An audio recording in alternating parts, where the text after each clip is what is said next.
blessed Sabbath to each and every one of us that are here today. It's such a wonderful experience for us to be here on the Sabbath, to experience the sanctuary, but in the presence of God. And to all our visitors, we're so blessed to have you, to come and fellowship with us as we go into the most important sacrifice in the ancient sanctuary, a representation of the time that we're living in, and that's the Day of Atonement. As we have made our way through the sanctuary throughout this week, we've now come into the holiest of the holy, the most holy place where we find God, where we find His presence on the mercy seat. And this is where we're going to sit on our study tonight. But just before we go there, the Bible says in Psalms chapter 77 and verse 13, Thy way, O God, is in the sanctuary. Thy way, O God, is in the sanctuary. Who is great a God as our God? If you want to understand God, and you want to understand and know more about God, and draw closer to God, the Bible says you find Him where? The sanctuary. You find Him in the sanctuary. The Bible goes on to say in Exodus chapter 25 and in verse 8, that God said, and let them make me a sanctuary, that I may dwell among them. It wasn't good enough for us to come to God. Now God has left His throne and He can come and dwell among us. The final event in the earthly sanctuary talks about the Day of Atonement, and we're going to be talking about the cleansing of the sanctuary. Just before we get into it, I'm just going to invite us, please, once again, just bow your heads with me as we go for a moment of prayer. Heavenly Father, we're about to dig into your word, and we ask you, Father, that you may speak through me. Amen. Open up our hearts, Lord, so that we may be understanding. Open up our hearts so that we may listen to the Holy Spirit speak through. Use me, Father, as your vessel. Put the words in my mouth as you did Moses. Amen. And we ask of you, Father, in John chapter 16, verse 13, that howbeit when the Spirit of truth shall come, He shall guide us into all truth. Father, please reveal yourself to us tonight. In Jesus' name we pray. Amen. Amen. The cleansing of the sanctuary, as we've been talking about, is one of the most important parts of the ancient sanctuary, and that involves the cleansing of the daily ministration or the daily sacrifice that has been taken on in the sanctuary for a whole year. For a whole year, the confession of sins has been transferred through to the sanctuary and has been stopped or has ended up where? The veil. At the veil. At the horns of the altar, where the Bible says that it's been recorded, and that the veil is a perfect record of sins. And we know that the priest goes in there and sprinkles the blood of the sin offering on the veil. How many times? 7 times. And 7 times is a perfect record, 7 times is God's number, which illustrates that a perfect record of sin is in the sanctuary. Thus, for a whole year, the sanctuary has been polluted by what? By sin. And that is why there is a need for the cleansing of the... Now, the cleansing of the sanctuary that we're going to be talking about today, the events on the Day of Atonement, or the cleansing of the sanctuary, the Bible calls it the Day of Atonement. It has 3 phases. The first phase is what we're going to be understanding tonight, and that is the pre-millennial judgment, or the time of the investigative judgment. The second part is the millennial judgment. And the third part is the executive judgment, and this all sits within the last ministry of the earthly sacrifice sanctuary, and that is found in the Day of Atonement. The ministry in the most holy place, which is the second division of the priestly ministry, is primarily sanctuary-centered. And it revolves around the most important thing, which is the cleansing of the sanctuary. And I like what this says. This form of ministry focused on the most important part of the sanctuary, and that is the what? The most holy place. What do we find in the most holy place, brothers and sisters? The Ark of the Covenant. And in the Ark of the Covenant we find the Ten Commandments. What else? The manna. What else? Aaron's rod. And what is the most important thing that we find within the Holy of Holies? The most holy place? The presence of God. We find the mercy seat, and this is where God's presence comes and dwells among us. I like what the last point says. It says, This form of ministry which focused on the most holy place of the sanctuary, which only the high priest could perform. That's my first point. The day of atonement or the day of judgment in the earthly sanctuary could only be performed by the high priest, no other priest. It has to be a high priest. And last night we learned in Hebrews chapter 8, who is our high priest? Christ Jesus. Hebrews chapter 8 verses 1 and 2. And it goes on to say, the high priest could perform, and it was limited to one day of the religious. In other words, the cleansing of the sanctuary only happens in one day a year. Now remember, every time we're learning about sanctuary, this is a type. It's a shadow of the real thing. In other words, this is an example of the real thing. So if the sanctuary was cleansed in one day, the Bible says that day is found in Exodus chapter 25, Leviticus chapter 16, Leviticus chapter 16 and verse 29. That day that the cleansing of the sanctuary happens in the earthly sanctuary is on the 7th month and on the 10th day. In the earthly sanctuary, the cleansing of the earthly sanctuary back then was on the 10th day of the 7th month. You understand that? One day. Now, if this is an example, what is the real day of judgment that we're supposed to be understanding tonight? I want you to turn with me your Bibles to the book of Acts. Very quickly, turn with me your Bibles to the book of Acts. If you have your Bibles, Acts chapter 17. If the day of atonement in the earthly sanctuary was a type,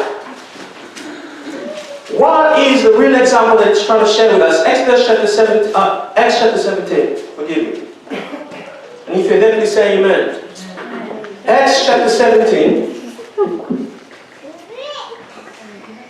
And in verse 30 and verse 31. Acts chapter 17 and verse 30 and 31. And I'm going to be reading from the King James Version, and the Bible says, in verse 30. And the times of this ignorance, God winked at. In other words, in the times we were ignorant in our sin, when we didn't know what we were doing, the Bible says God winked at those times. But listen to the rest of the verse. But now, when? Now the Bible says, but now commandeth all men everywhere to repent. You see, in this verse, the Bible tells me that there is a call to repentance. But the call to repentance is not just given because God wants you to repent. No. The call to repentance is because of a reason. Now in verse 31, he gives you that reason. What does the verse 31 say? Because he hath appointed a day in which he will judge the world in. He will judge the world. Brothers and sisters, the sanctuary and the day of atonement was a type of the day in which God will judge who? Us. One day. Remember, we're talking prophetically now. In the earthly sanctuary, it was one literal day. The 10th day of the 7th month of every year was going to be the cleansing of the earthly sanctuary. But God says, spiritually speaking, He has given us what? One day in which He will judge the world. You know, brothers and sisters, for each and every one of us, the Seventh-day Adventists, we know what that day is. You know, the Bible says in Daniel chapter 8 and verse 14, then he said unto me, how long? Until the sanctuary shall be cleansed. And the answer was, and unto 2,300 days then shall the what? Sanctuary. In other words, brothers and sisters, the time which was given in this earthly sanctuary has a true representation in the time that we're living in now. And Daniel gives you that exact time. God says, I have chosen the day in which I will judge the world. Daniel now looks at that and he gives you the exact time. And he says, at the end of the 2,300 days, then shall the sanctuary be cleansed. And if we put this into perspective, at the end of the 2,300 days, there was no earthly sanctuary left. Because the Bible clearly tells us in Exodus chapter 25 and in verse 8 and 9 that Moses was told to build a sanctuary after the pattern of the real sanctuary. And Hebrews chapter 8 confirms that we have a high priest who is the high priest in the true sanctuary in which the Lord pitched and not man. So brothers and sisters, the Bible tells us in Daniel chapter 8 verse 14, unto 2,300 days, then the sanctuary shall be cleansed. It's not talking about this sanctuary, it's talking about the heavenly sanctuary. Now, this is just a quick homework. 2,300 days, when did it start? prophecy, Seventh-day Adventism 101. When did the 2300-day prophecy start? Daniel chapter 8. Yes, the decree was given. Yes. What's the decree? What day? 457 BC. Thank you. Now, when did that day end? The Bible says, at the end of the 2300 day, then shall the sanctuary be cleansed. Now, this is not talking about this sanctuary. This is talking about the sanctuary in heaven. Remember, God has appointed a day in which He will judge the world. The day of judgment falls on the day of the cleansing of the sanctuary. You understand that? The day of judgment falls on the same day as the sanctuary is being cleansed. Daniel gives you that day. At the end of the 2300 days, then will the sanctuary be cleansed. Question, when did the 2300-day prophecy end? In 1844. In 1844, for us, spiritually speaking, marks the beginning of our day of atonement. You understand that? We have been living now in our day of atonement for over 173 years. How merciful is God to us? God gave one day for the cleansing of the earthly sanctuary. And for us, He's been so merciful that ever since the cleansing of the heavenly sanctuary began in 1844, God is still being merciful to us now. Now let's go into the earthly sanctuary.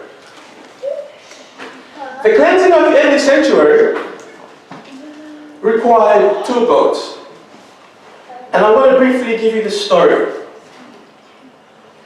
Now the high priest was supposed to come in. Before the high priest was to take part in the service of the cleansing of the sanctuary, he himself must offer a sacrifice for himself. So he brings a bullock and a ram as a burnt offering. He brings the bullock and he comes into the sanctuary. When he comes into within the sanctuary, the children of Israel, they bring the high priest 2 goats and a ram for burnt offering. 2 goats, brothers and sisters, male goats. 2 goats for the cleansing of the sanctuary. Now listen to this. The high priest takes his bullock, offers it as a sacrifice for himself, for his sins. Okay? For his sins. And before that, the high priest goes into the holy place where he puts on the high priestly robe. Remember, in the cleansing of the earthly sanctuary, the priest cannot just wear anything that he wants. Every day the priest wears a white robe with a white turban. And during the one day of the cleansing of the sanctuary, God has a special dress for that time. And the special dress that we find Aaron wearing on that day is this. Can you all see the picture? The design of the priestly garments was an expression of God's righteousness and love for His people. Now I want you to notice something. This is such an important ritual in the earthly ministry because it marked whether God would forgive their sins or not for a whole year.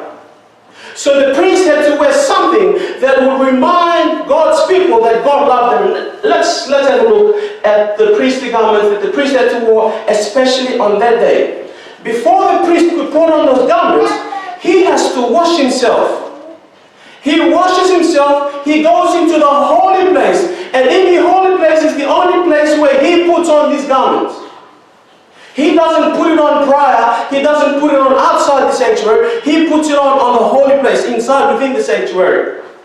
Let's have a look at his garments. The first thing that he puts on is his tunic. And this tunic is, if you want to find a brief description of the dress the priest wears on that day, you'll find it in Exodus chapter 28 and verse 39. Now the first thing that he wears is the priest dressed in his checkered tunic. Now this was supposed to be Numbers, but he hasn't come around. If you have a look at the bottom dress, he wears the dress which is of checkered tunic and of fine linen. The next thing that he wears is his robe. And the robe of the priest was a blue robe, and on the bottom of that robe there were, what is it? Golden bells and pomegranates. This is so important in the sanctuary. Remember this. Because as the priest moves within and around the holy place and the most holy place, no man is allowed to be within the area. Only the high priest. While the whole of Israel is camped around the the sanctuary on their knees, praying. The priest, the high priest, is by himself, and all they could hear is the bells on the tip of his dress as he's walking around within the sanctuary, doing the work of the cleansing of the sanctuary. Such an important part of the sanctuary, because they would know whether he's dead or whether he's alive. If God rejects the sacrifice, you wouldn't be hearing any bells. The next thing he puts on is ephod. On the robe, the priest wore an ephod of gold and purple and blue and crimson yarn and fine twisted linen. You see, this is that ephod that he wears, that colorful thing. It's almost like an apron that he puts on, and it gets tied around the waist. It's colorful and it's beautiful. That's the third thing that he puts on. The fourth thing that the priest puts on before he takes part in the cleansing of the sanctuary is the breastplate. And this breastplate contains these two very important rocks. And the spirit of prophecy says that these rocks were two large stones of great brilliancy. In other words, these stones were beautiful, and we find these stones on the breastplate, and these stones were called Urim and Thummim. Urim and Thummim. This is so important. Urim and Thummim. You know what they're used for? Two large stones on the breastplate, within the breastplate, two large stones within the breastplate of the 12 stones that you see there. This is what they're used for. In the sanctuary, when the high priest walks into the sanctuary, and when he's in the holy place, when he walks into the most holy place, and he asks God a question, the answer from God would highlight on the right side when it lights up. If the rock that is on the right side, the rock that is on the right side lights up, it tells the high priest that God's answer is yes. And if the rock on the left side is clouded, it tells the priest that the answer from God is it's such an important part of the cleansing of the sanctuary. The next thing that we find are the stones. The stones within the breastplate that he wears. Not just any stones, 12 stones representing the 12 tribes of Israel. And these stones were these. Now, I can't pronounce some of those stones, but I've looked them up and they're very beautiful. Now, you know, if we have a look at these beautiful stones, where else do we find 12 beautiful stones in the Bible? The gates, the wall. And we find this in Revelation. And we find that on the walls of heaven it has 12 levels of beautiful stones. Now we have this representing the 12 tribes of Israel. In the book of Revelation, we have the same 12 beautiful stones and represents the 12 tribes of Israel. Isn't that beautiful? Now, two shoulder stones. The two shoulder stones that the priest wears when he wears the breastplate, these two shoulder stones, the onyx stones, they have the names of Israel on both. 6 on one and 6 on the other. The last thing that he wears before he takes part is the turban. Not just the ordinary turban that he wears every day. This is a special turban, and it's made with fine linen. And if you notice something, on the front of the turban, where it's gold, is an engravement. And on the engraving it reads, Holy to the Lord. You find this in Exodus chapter 28. Holy to the Lord. Now, the priest has to put on this before he takes part. But the last thing that he picks up before he takes part in the cleansing of the sanctuary, he picks up the censer. And on that day, that censer is filled up with coals. Now, we're going to go into that just a little bit later. But this is the full attire. That is the full attire of the high priest before he moves on. So Aaron walks into the holy place. He puts on the royal garments, the royal priestly garments. He comes back out and he offers for himself the bullock, a sacrifice for his sins. Are you following me? And he takes the blood of the bullock and he walks all the way to the most holy place. And the Bible says, when he walks into the most holy place, when he comes, because he's coming in from the east, the Bible says, when he came in from the east, as he stands there from the east, he takes his finger, he dips in the blood, and he touches the edge of the table on the east. And the next thing that he does, with the blood of the bullock for sin offering for himself, he dips it in his hand, and he sprinkles blood on the mercy seat where Christ, where the presence of God sits. And he sprinkles the blood there 7 times. Remember, this is a perfect number. This represents that he's asking God for the cleansing of himself before he takes himself for the cleansing, before he uses himself for the cleansing of the whole sanctuary. Remember this, he's cleansing himself. So he sprinkles blood 7 times.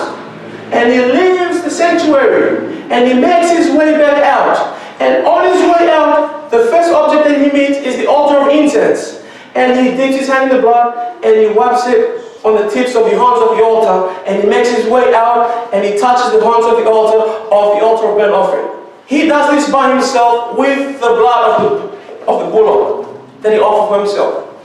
The next thing that he does now is that he has to offer the blood for the cleansing of the sanctuary. Now, 2 goats are given, 2 male goats. And he has to cast lots between the 2. And God puts in his mind the goat that he wants to choose for God as a sacrifice for sin and for the sinner. What's the name of that goat? Do you guys know? Azazel. Now, as he takes the goat that needs to be sacrificed, this is so important, there is no confession of sin on this goat. He kills the goat and takes the blood. He walks into the most holy place. He does the exact same thing. And on his way out, he touches the blood on the horns of the altar. He makes his way out and he touches the blood on the horns of the altar of sacrifice. This symbolizes on his way out that he has removed the sins from the sanctuary and he's borrowed it on himself. And he comes out, no one else is witnessing this except for himself. He comes out of the sanctuary after he's offered the second sacrifice, which is the ram, which is the goat. He comes out and he finds 1 goat that is alive. This is Azazel. And he places his hand on the goat and he confesses all the sins of Israelites on that goat, and that goat now bears the sin. All the sin that was in the sanctuary has been transferred through the priest, through the blood, back into the goat. Now that goat is carrying the sin for the whole children of Israel for that year. Now the Day of Atonement, it illustrates the judgment process that deals with the eradication of sin. The atonement performed on this day foreshadowed the final application that Christ is going to do to banish sin forever. I want you to notice something. Azazel, the scapegoat, it's not just any scapegoat. This scapegoat is special. The translation of the word scapegoat is translated in Hebrew as Azazel, which comes out as the goat that was sent away.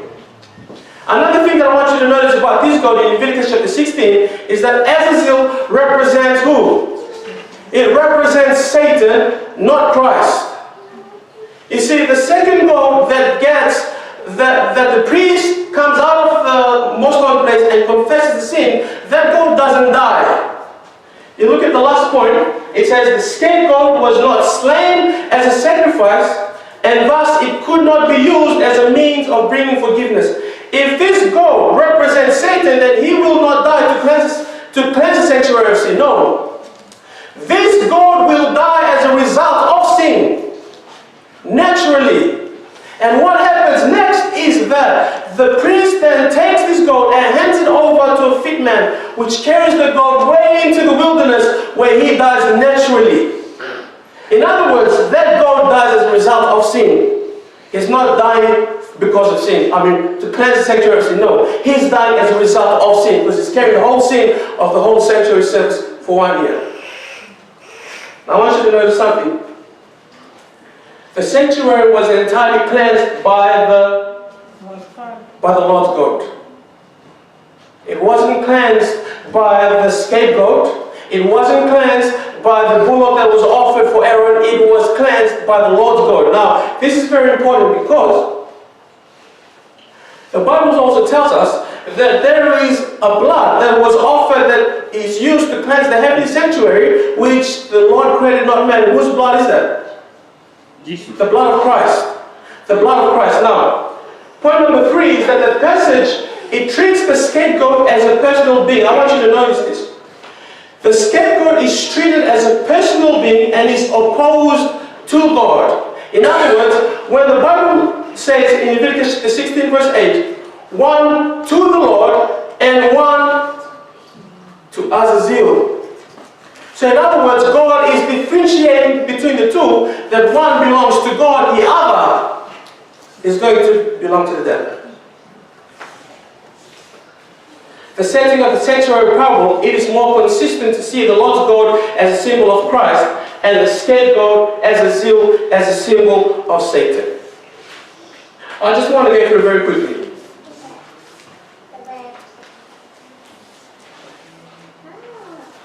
You see, brothers and sisters, as we understand and learn through the sanctuary, God wants us to remember one very fundamental point. And that is, the cleansing of the earthly sanctuary is but a type of the cleansing of the real sanctuary which is in heaven. As we understand what happens in the earthly sanctuary, it draws our attention to what is happening in the heavenly sanctuary. One of the things that happen in the earthly sanctuary is, prior to the sacrifice, the day of sacrifice, prior to the 10th day of the 7th month, coming up to that day, the children of Israel must confess their sins within each other. Before that day, the children of Israel have confessed their sins towards each other, and they are now all one, united. And when that day comes, the Spirit of prophecy says that they wear white robes. And as the priest is taking part of his service, there is no sin found within the camp. The camp is clean. On the day of the cleansing of the sanctuary on earth, the whole camp of Israel was not committing any sin. They were found clean because God had asked them prior to that to clean themselves out. And as a result, brothers and sisters, for us today, if you know that you are living in the day of atonement or the day of judgment, what is God asking you to do today? We need to clean ourselves. Amen. You know, God told Hezekiah, get your house in order. If we know that we are living, you see, brothers and sisters, as we learned last night, it's not just important understanding what happens here. If you're missing Christ and what happens here, you're missing the whole picture. This whole picture is about Christ. And the Christ that we're trying to understand today is the Christ in the heavenly sanctuary who is doing the work of removing sin from the heavenly sanctuary. So my plea to you is stop bringing sin into the sanctuary. Amen. It's a time where we must work with God to stop bringing sin into the sanctuary. Because Christ in His heavenly ministry now, He is cleansing up the sanctuary. And it's a time where we as God's people, we must be holy. We must be holy.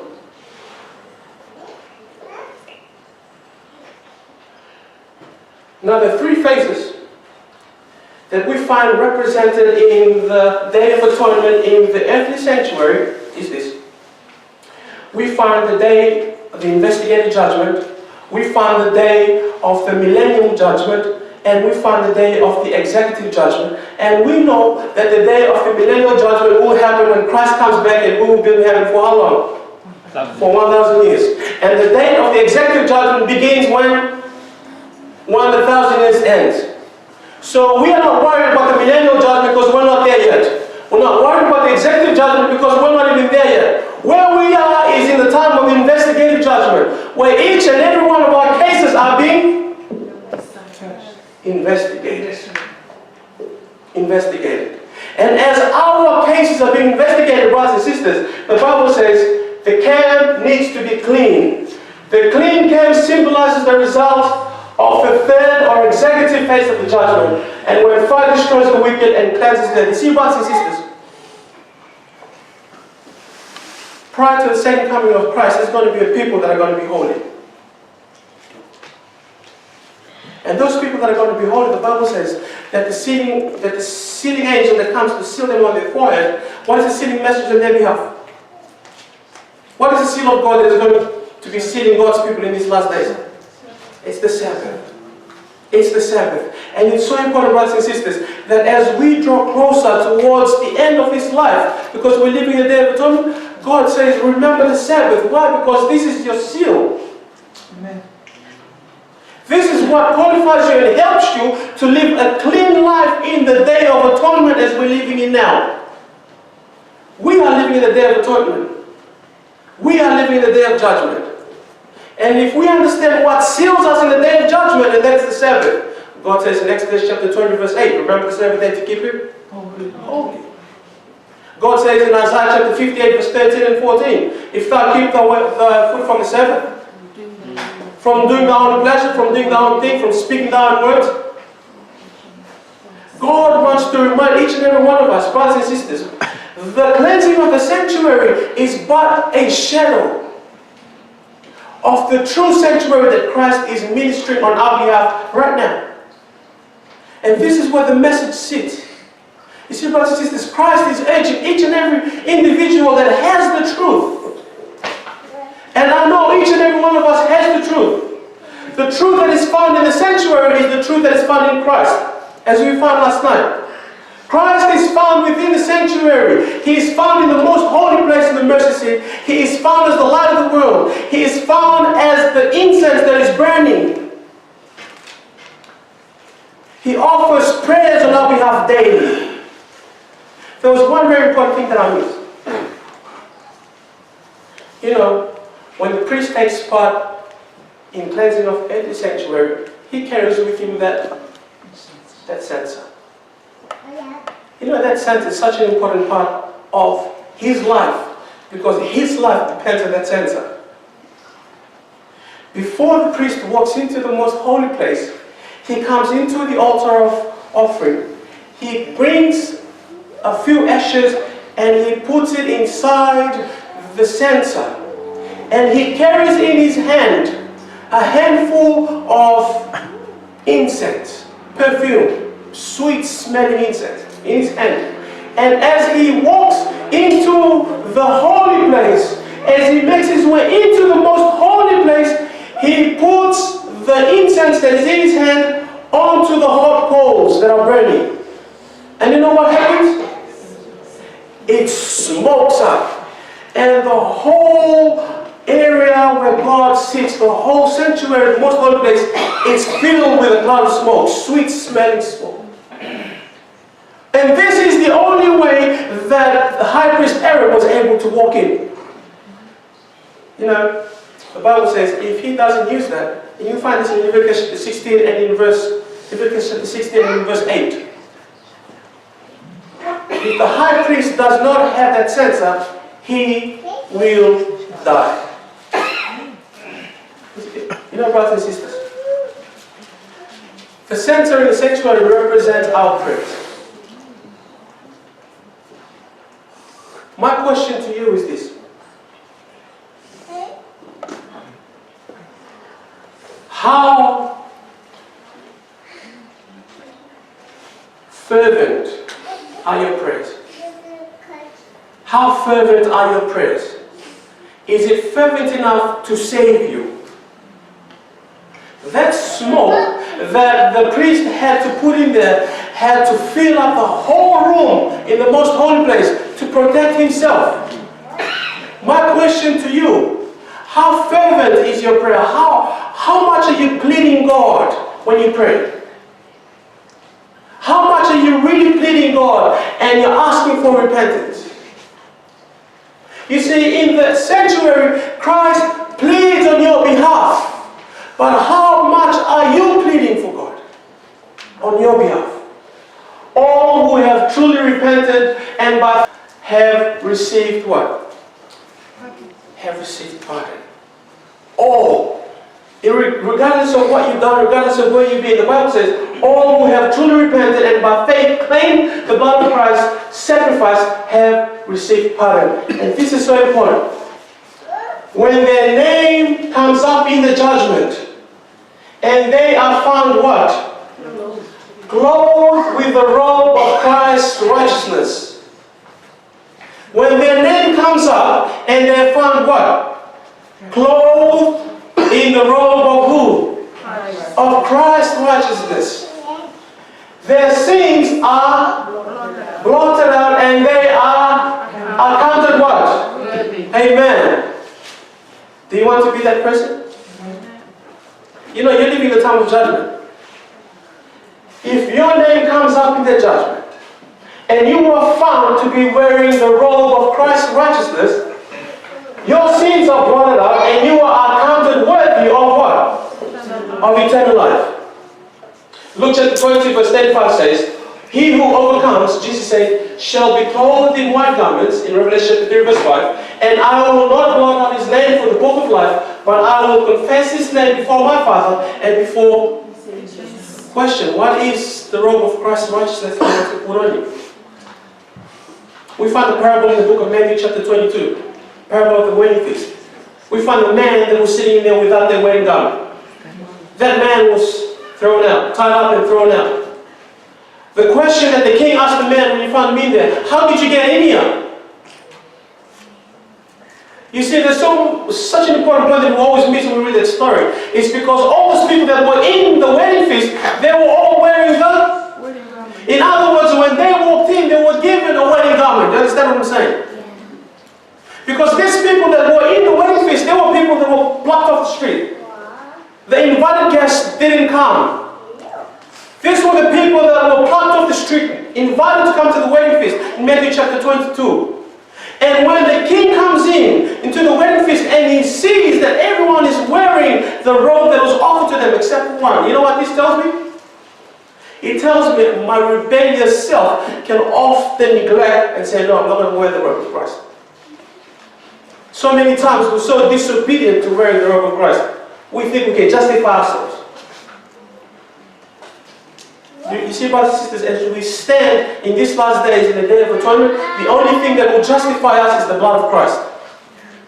We don't offer no sacrifices. We don't need to take the blood and sprinkle it on the altar. You know why? Because the blood of Christ has done that for you. What we need to do is what the Bible says, is we confess our sins. We need to plead and we need to work with God so that we can be wearing the robe of Christ's righteousness, which is His character. The robe of Christ's righteousness that each and every one of us must be wearing in these last days as we stand in the day of atonement, as we stand in the day of judgment, is we must be wearing the robe of Christ's character, living His life here on earth. Amen. So I hope and pray, brothers and sisters, in your daily life, in your daily ministries, in your daily services, in the sanctuary, ask yourselves, knowing that you're living in the time of the judgment, are you wearing the robe of Christ's righteousness? Are you living a life that is parallel to the life of Christ? Are other people seeing Christ in you? Not just when you come to church on Sabbath. Not just when you need to take Bible studies. Are people within your family seeing Christ in you? You know, when I was coming back to church, one of the ministers that gave a Bible study said to me, you know, Paul, the hardest place for you to be a Christian and to witness for Jesus is your own family. That is the hardest place. You know why? Because they know you the most. They know you so well. And that is why so many of us are so afraid to go to our relatives and minister Jesus. Why? Because they see a different picture in us than the picture that we're trying to bring. It's so easy for us to go and show Jesus to somebody that doesn't know me, because they don't know me outside of this. And this is why it's so important, brothers and sisters, as we understand the time that we're living in, it's time for us to start putting on the robe of Christ's righteousness. Not just by words, but by deeds. Amen. Our faithfulness to God and us making it into the kingdom of heaven depends on that. Now let's bring it to a close. Almost all things are purged with blood. And the Bible says in Hebrews chapter 22 and Hebrews chapter 9 verse 22 that without the shedding of blood there is no remission for sins. Therefore it was necessary that the copies of the things in the heavens which is the earthly sanctuary, should be purified with this, the blood of the animals. But the heavenly things themselves, which is the heavenly sanctuary, it must be cleansed with better sacrifices than this. And the better sacrifice than this is the precious blood of who? The precious blood of Christ. This is what we're going to end up, brothers and sisters. We begin with Christ. We end with Christ. The service is about Christ. It's centered in Christ. It's centered around His life. It's centered around what He did on earth and what He's doing for you in heaven. And you know what, brothers and sisters? At the end of it all, it's centered on Christ coming back to take you home. The beautiful promise of John chapter 14. Are you ready to go home? Are you living a life that is ready to meet your Savior? Are we practicing a daily life to live with Jesus? Are we shining out the light of Christ within us? It is my prayer, brothers and sisters, that this Sabbath may we draw closer to God. Pray for yourselves. Pray for yourselves. That God will empower you with the Holy Spirit to help you to move forward. You see, let's not be stuck in here. Because Christ's ministry now is here. Christ's ministry now is the cleansing of the sanctuary. So brothers and sisters, when we fall, remember, we have a mediator which is in heaven, a high priest. And when we fall, Christ says, confess your sins, because He is faithful and just to forgive you and cleanse you from all unrighteousness. So brothers and sisters, my encouragement to you is, the life of the sanctuary is the life of Christ. And I hope and pray, brothers and sisters, that this week, the day of atonement will mean so much more into your minds because you are living in it. You are living in the day of atonement, and may God bless each and every one.